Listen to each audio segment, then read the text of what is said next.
TDP plus Janasena. ఎందుకని? Complete గా జగన్ మీద ఉన్న వ్యతిరేకత. జగన్ మీద ఉన్న వ్యతిరేకత అంటే వ్యతిరేకత అంటే రీజన్ చెప్పండి, స్పెసిఫిక్ ఒకటో రెండో మూడో. బేసిక్ గా ఈ స్పెషల్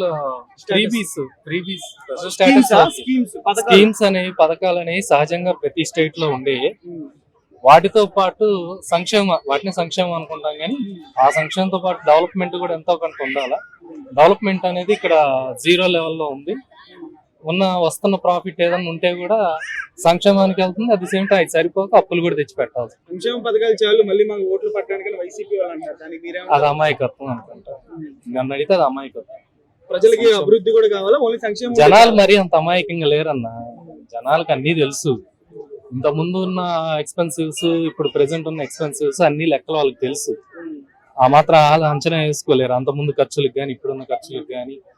ఇన్ఫ్లేషన్ ఎక్కువ పెరుగుతుంది, ఎప్పటికప్పుడు మారిపోతుంది ఇన్ఫ్లేషన్.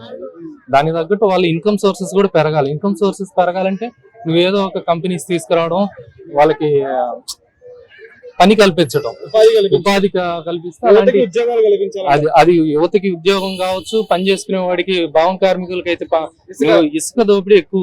దోపిడీ అనే వర్డ్ అనే కంటే కూడా జనాలే తెలుసుకోగలరు, బిల్డర్స్ కే తెలుసు. ఇంకా తెలియకుండా ఉంటదా?